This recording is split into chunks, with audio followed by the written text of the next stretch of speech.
माननीय सर्वोच्च न्यायालय के विचारण के क्षेत्र में और माननीय अरविंद केजरीवाल की गिरफ्तारी, लेकिन महत्वपूर्ण विषय है कि लोकतंत्र लोकलाज की बुनियाद पर चलता है। भाई जेल से में बैठा हुआ व्यक्ति सरकार कैसे चला रहा है? ये तो लोकलाज की धज्जियां उड़ा दिया।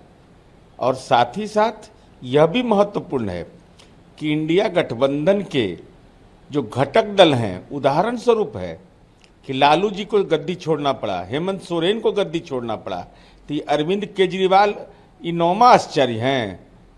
तो कल तो यह हालात दिल्ली का होने वाला है कि जेल के अंदर में बैठा हुआ कोई दुर्दांत अपराधी अगर चुनाव जीत जाएगा तिहाड़ जेल से, तो उसको अरविंद केजरीवाल जी मंत्री बना देंगे।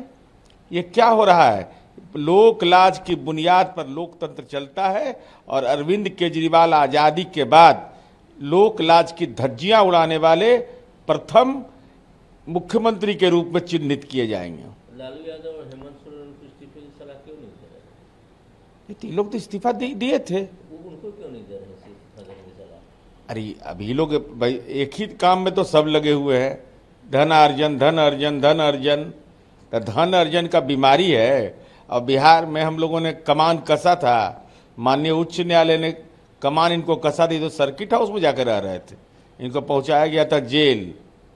क्यों नहीं बोल रहे हैं लालू जी अरविंद केजरीवाल को भाई इस्तीफा दो, हम भी दिए थे? नहीं, माननीय लालू प्रसाद और हेमंत सोरेन जी, अगर राजनीति में आप अपने आप को उदाहरण मानते हैं कि भ्रष्टाचार जैसे संगीन और घिनौने आरोप लगने के बाद हमने इस्तीफा दिया था, तो अरविंद केजरीवाल जी को भी सलाह भिजवाइए ना, आप भेजवा करके कहिए कि आप इस्तीफा दीजिए। नहीं, अब माननीय राहुल गांधी जी, आपने जिन बातों की चर्चा की, अगर सवाल के घेरे में आपको लाया जाए बिंदुवार, तो आपकी तो परेशानी बढ़ जाएगी। आप तो राष्ट्रीय स्तर पर अब जाति गणना की बात कर रहे हैं, तो केंद्र शासन, आप जब केंद्र में थे तब इसको क्यों नहीं पूर्णतः लागू किया? और कर्नाटका में तो आपकी सरकार थी।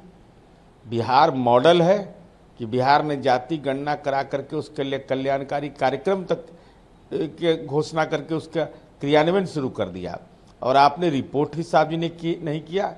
दर्जनों उदाहरण ऐसे हैं जिसके घेरे में राहुल गांधी जी आप फंस जाइएगा। इसलिए बेहतर होगा कि आप रायबरेली, अमेठी और वाडमार, ये तीनों के बीच परिक्रमा करते रहिए। लेना न देना छुछे फुलेना वाला हाल है। अरे इस मैनिफेस्टो का क्या औचित्य है? जो 23 सीट लड़ेगा लोकसभा का बिहार में चुनाव, और वह राष्ट्रीय स्तर पर अपनी बात को कहे, जिसको उनके घटक दल भी मानने के लिए, स्वीकारोक्ति के लिए उनके साथ मंच साझा नहीं कर रहे हो। अब रोहिणी आचार्य जी, आप 6 परिवार के लोग सक्रिय राजनीति में हैं, तो ये भी डाल देते मैनिफेस्टो में ना, कि बाकी जो 6 बचे हुए हैं वो भी वेटिंग लिस्ट में, उनका भी टिकट कंफर्म हो जाएगा। आम आदमी पार्टी का ये कहना है कि बीजेपी अगर जीत जाएगी तो आरक्षण खत्म कर देगी। अरे इस देश का संविधान है, डॉक्टर भीमराव अंबेडकर ने संविधान बनाया है, समाज के वंचितों को उसका हक मिलेगा। दुनिया में कोई पैदा नहीं लिया है जो इस देश के संविधान में जो आरक्षण का जो प्रावधान है, चाहे वह दलित समुदाय का हो, पिछड़ा समुदाय का हो, सामान्य समुदाय का हो, अब तो उसके अंदर वर्गीकरण की बात उठने लगी है। यह महत्वपूर्ण विषय है। इसलिए चुनावी जुमला हो सकता है आपके लिए कि आरक्षण समाप्त करने का, देश का संविधान इसका और संसद इजाजत नहीं देता। जिस तरह से वायनाड से राहुल गांधी लड़ रहे हैं, शशि थरूर कह रहे हैं अगर राहुल गांधी अमेठी से लड़ते तो स्ट्रॉन्ग मैसेज जाता जनता में। अभी तो शशि थरूर जी भी उसी पार्टी में, राहुल गांधी जी भी उसी पार्टी में, अभी दोनों के बीच का मामला है। लेकिन राजनीति में बड़े नेताओं को सीट नहीं छोड़ना चाहिए, उससे राजनीतिक रूप से पलायन की बात की जाएगी कि अमेठी से आप बाड़मेर पहुँच गए, अब बाड़मेर से पहुँच जाइएगा आप बेंगलोर, इसका क्या औचित्य है?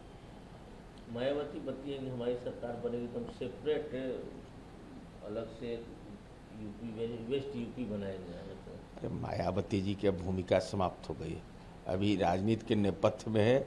इनके बयान को कोई नोटिस न लेता है, न जनता नोटिस लेती है, न जनता के बीच कोई साख इनकी बची है। राजनाथ सिंह कहते हैं कि तेजस्वी तो कैसे नेता है, नवरात्रि में मछली खाते हैं। भाई तो ये तो प्रमाणित हो गया ना केंद्रीय मंत्री राजनाथ सिंह जी ने कहा तो कौन गलत कहा। सबसे महत्वपूर्ण सवाल है कि नवरात्र में मछली खाया, लेकिन मछली का कांटा कहाँ गिरा, वो कांटा किसके घर पर गिरा दिया तेजस्वी यादव ने, किसके घर को अशुद्ध कर दिया, यह भी जानने की जरूरत। तेजस्वी तो बार बार बोलते हैं कि नरेंद्र मोदी रोजगार की बात क्यों नहीं करते हैं।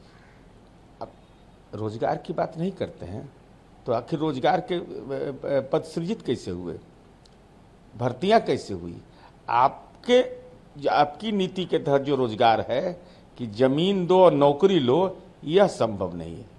ये परेशानी आपकी तेजस्वी यादव हो सकती है।